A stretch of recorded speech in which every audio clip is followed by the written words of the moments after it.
Olá, sou o Dr. José Álvaro Pereira Gomes e estou hoje aqui para falar de um assunto extremamente atual, que é o olho seco iatrogênico, especificamente olho seco pós-cirúrgico. Como nós sabemos, olho seco afeta milhões de pessoas no mundo inteiro, causando uma série de consequências médicas, sociais e econômicas.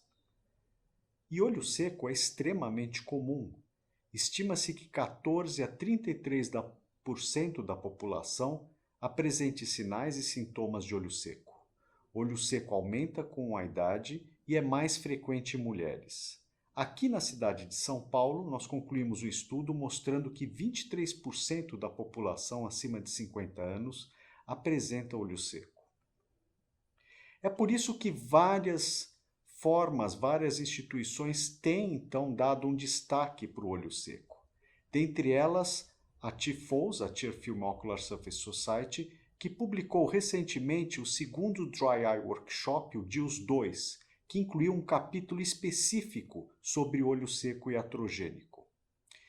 Olho seco iatrogênico pode ser definido como olho seco induzido sem intenções por um tratamento médico ou paramédico.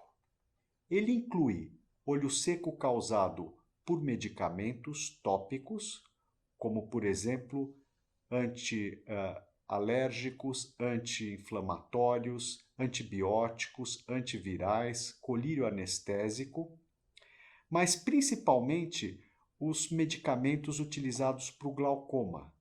E esses medicamentos especificamente utilizados para o glaucoma têm um papel importante, têm uma relevância, porque eles são mais utilizados em pacientes idosos, ou seja, pacientes que já têm uma predisposição nata por terem menos lágrima.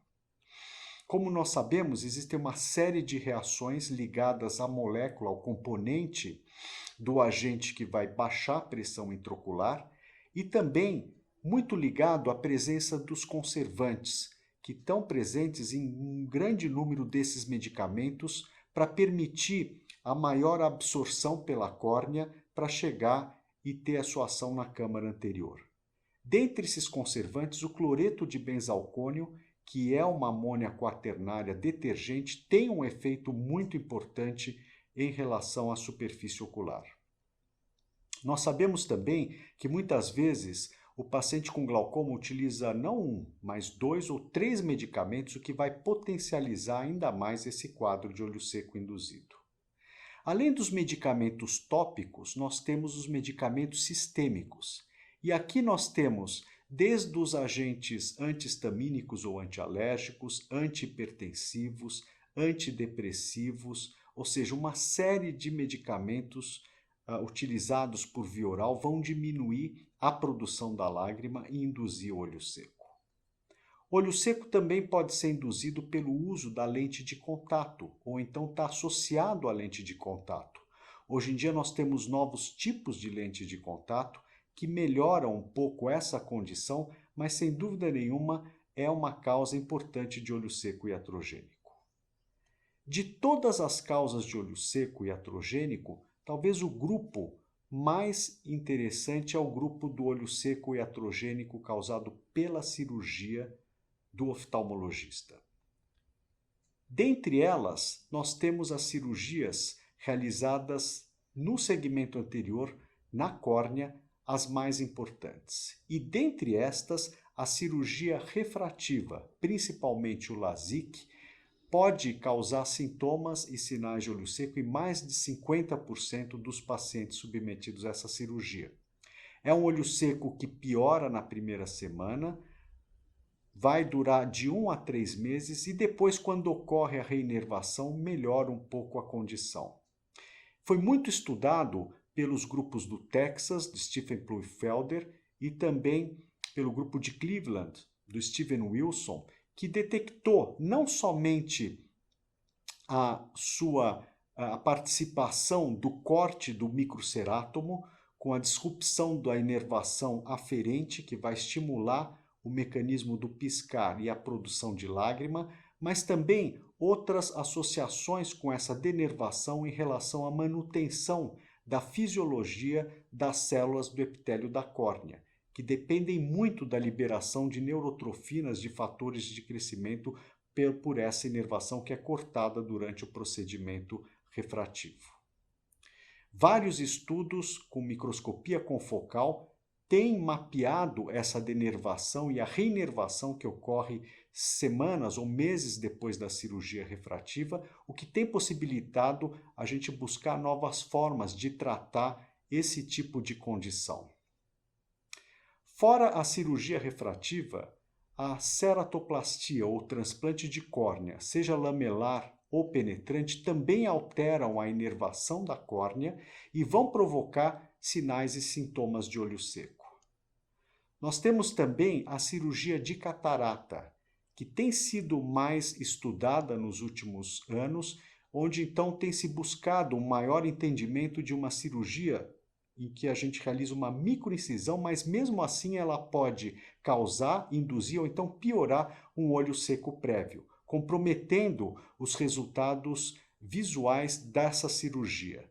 É muito interessante, muito relevante a gente lembrar que também pode influenciar nas medidas da biometria no pré-operatório, o filme lacrimal é muito importante, bem como também em relação à visão, à estabilidade da visão no pós-operatório.